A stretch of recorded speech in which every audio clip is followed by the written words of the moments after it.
Next year నుంచి NEET UG exam నిర్వహణలో కీలక మార్పులు చేస్తామంటూ కూడా ఎన్టీఏ ఏదైతే ఉందో సంస్థ సుప్రీంకోర్టుకి అఫిడవిట్ అయితే దాఖలు చేయడం జరిగిందండి.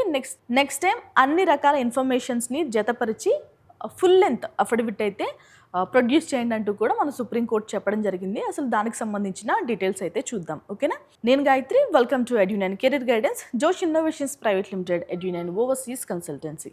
నీట్ యూజీ పరీక్షల్లో కీలక మార్పు ఎప్పటి నుంచి అండి? 2027 నుంచి అయితే మనకి కీలక మార్పులు అయితే జరగబోతున్నాయి. అండ్ ఇంకొకటి ఏంటంటే నీట్ ఎగ్జామ్, జేఈఈ ఎగ్జామ్ కూడా కలిపి నిర్వహిస్తారంటూ కూడా మనం చూస్తున్నాం. ఎన్టీఏ కూడా అలాంటి ప్రపోజల్ అయితే పెట్టింది. ఓకేనా?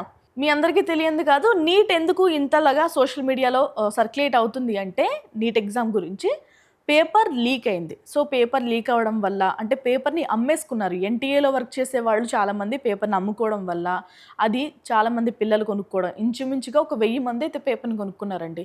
3000కి కొనుక్కున్నారా, 3 లక్షలకు కొనుక్కున్నారా, 10 లక్షలకు కొనుక్కున్నారా? సో అవన్నీ సిబిఐ ఎంక్వైరీ చేస్తుంది, తర్వాత డీటెయిల్స్ అయితే అనౌన్స్ చేస్తారు.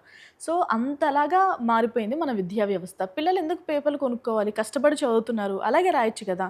సో వీళ్ళు సప్లై చేస్తుంటే పాపం వాళ్ళు కూడా కొనుక్కునే ఎగ్జామ్ అయితే రాస్తున్నారు. సో అలాంటి విషయాలకి ఏమి మీరు పాల్పడకండి. ఎందుకంటే మళ్ళీ ఎగ్జామ్ కండక్ట్ చేస్తారు, మిమ్మల్ని తీసుకెళ్ళి జైల్లో పెడతారు, ఏం కలిసి వస్తాయి? సో పేపర్ లీక్ అవ్వడం వల్ల మళ్ళీ కండక్ట్ చేస్తున్నారు. నెక్స్ట్ ఇయర్ నుంచి ఆన్లైన్లో కండక్ట్ చేస్తామంటూ కూడా ఎన్టీఏ నిర్ణయం తీసుకుంది. దానికి సంబంధించి సుప్రీంకోర్టు దాకా వెళ్ళింది. ఓకేనా? ఎన్టీఏ కీలక నిర్ణయం తీసుకుంది, సుప్రీంకోర్టుకు స్పష్టం చేసిన నేషనల్ టెస్టింగ్ ఏజెన్సీ. ఇంతకు ముందే తీసుకోవచ్చు కదా ఇలాంటి నిర్ణయం. ఎన్టీఏకి చాలామంది అయితే ఆన్లైన్లో కండక్ట్ చేయండి ఎగ్జామ్ అంటూ కూడా చాలాసార్లు ప్రపోజల్ పెట్టారు. బట్ ఇంత సినిమా అయిన తర్వాతే ఎన్టీఏ మేలుకున్నట్టయితే కనిపిస్తోంది. ముందే మేలుకుంటే అసలు ఇలాంటివన్నీ ఉండవు కదా. ఈవెన్ ఇప్పుడు ఏంటంటే పిఎంఓ ఆఫీస్ కూడా మానిటరింగ్ చేస్తోంది, ప్రైమ్ మినిస్టర్ ఆఫీస్ కూడా. అండ్ ఇంకొకటి ఏంటంటే ఏవైతే ఎగ్జామ్ పేపర్స్ ఈసారి మాన్యువల్గా కండక్ట్ చేస్తున్నారు కదా, ఈ పేపర్స్ని ఆర్మీ సహాయంతో ఫ్లై చేయిస్తామంటూ కూడా చెప్తున్నారు. అంటే ఎగ్జామ్ సెంటర్స్కి ఆర్మీ హెల్ప్తో తీసుకువెళ్తాము, మాన్యువల్గా రోడ్ సహాయం అలా ఏమి తీసుకువెళ్ళమంటూ కూడా చెప్పడం అయితే జరుగుతోంది. ఇంకా మనకి 2027 నుంచి అయితే సిబిటి మోడల్లోనే ఎగ్జామ్ జరుగుతుంది.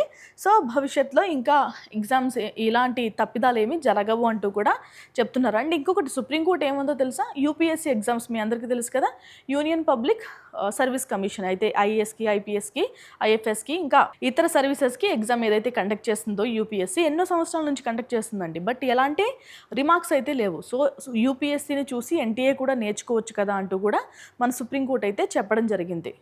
నెక్స్ట్ టైం నుంచి అబ్సల్యూట్ సెక్యూరిటీ, సో ఎన్క్రిప్టెడ్ ఉంటుంది కాబట్టి మనకి ఎక్కడ పేపర్ మాన్యువల్గా లీక్ అవ్వడం అయితే జరగదు. Total transparency, real time tracking కూడా ఉంటుంది. ఎందుకంటే మనం ఆ పేపర్స్ని ట్రాక్ చేయొచ్చు. సో మీ అందరికీ తెలుసు జీపీఎస్ ఎలా వర్క్ చేస్తుందో. ఖచ్చితంగా పేపర్స్ ఎక్కడెక్కడ తిరిగినాయి కూడా మనకి తెలిసిపోతుంది. Zero leakage, no physical paper trail. So మనకి ఫిజికల్గా పేపర్ ట్రైల్ ఏముండదు కాబట్టి జిరాక్స్లు తీసుకోవడం కానీ అలాంటివి ఏమి, లేదంటే పేపర్ దొరకగానే చేత్తో రాసేసుకోవడం కానీ ఇలాంటివి ఏవి ఉండవు నెక్స్ట్ టైం నుంచి. ఓకేనా? సో నెక్స్ట్ టైం నుంచి అంటే ఈ సంవత్సరం ప్రిపేర్ అయ్యే విద్యార్థులందరూ కూడా సిబిటి మోడల్ని ఆప్ట్ చేసుకోవడానికి ట్రై చేయండి. ఎందుకంటే మీరు ఇప్పటివరకు మాక్ ఎగ్జామ్స్ రాసినా కానీ మీరు మాన్యువల్గానే రాసుంటారు. సో సిబిటి పద్ధతిని మనం కూడా అంటే ఆన్లైన్లో కొంచెం టఫ్గా ఉంటుంది కొంతమంది పిల్లలకి, సో అడాప్ట్ చేసుకోండి ఇప్పటి నుంచే. ఓకేనా?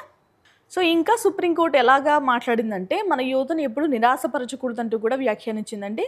జాతీయ అర్హత ప్రవేశ పరీక్ష యూజీలో అక్రమాలపై ఆగ్రహం కూడా వ్యక్తం చేసింది. నిజంగా ట్రాన్స్పరెన్సీ అంటే ఏదైనా ఉంటే కనుక ఎగ్జామ్స్ స్ట్రిక్ట్గా కండక్ట్ చేయండి అంటూ కూడా వెల్లడించింది.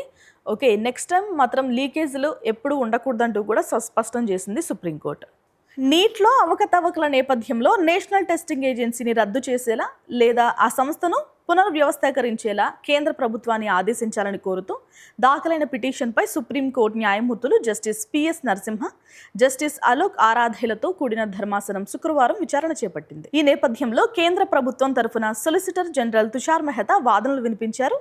నీట్ అభ్యర్థుల ఆందోళన పరిష్కారం పట్ల ప్రభుత్వం ప్రత్యేకంగా శ్రద్ధ వహిస్తోందని తెలిపారు. ప్రవేశ పరీక్షలో ఎలాంటి లోపాలు తలెత్తకుండా ప్రధానమంత్రి నరేంద్ర మోదీ స్వయంగా పరిస్థితిని పర్యవేక్షిస్తూ న్యాయస్థానం వచ్చారు. జూన్ 21న జరగనున్న నీట్ యూజీ రీటెస్ట్ కోసం కొత్త యంత్రాంగాన్ని ఏర్పాటు చేస్తున్నట్లు తెలిపారు. ధర్మాసనం స్పందిస్తూ పరీక్షల్లో అక్రమాలు జరిగితే విద్యార్థులకే కాకుండా వారి కుటుంబాలకు కూడా అది చాలా బాధాకరమైన విషయం అవుతుందని పేర్కొన్నారు. వారు చాలా భావోద్వేగానికి గురవుతారని తెలిపింది. బాధ్యత ఎవరి భుజస్కంధాలపై ఉందో తెలిసినప్పుడే జవాబుదారీతనం ప్రభావితంగా ఉంటుందని స్పష్టం చేసింది. అసలు ఎన్టీఏ లాంటి సంస్థని ఉంచాలా లేదు అంటే ఆ సంస్థని రద్దు చేయాలంటూ కూడా డిస్కషన్స్ అయితే జరుగుతున్నాయి. వాట్ ఎవర్, నీట్ ఎగ్జామ్ అయితే మనకి జూన్ 21న మళ్ళీ అయితే కండక్ట్ చేయబోతున్నారు. సో అందరూ కూడా బారాయండి. ఓకేనా? ఇంకా మీకు ఎడ్యుకేషన్కి సంబంధించి ఎలాంటి డౌట్స్ ఉన్నా తప్పకుండా ఎడ్యునైన్ కెరీర్ గైడెన్స్ని అయితే సంప్రదించండి.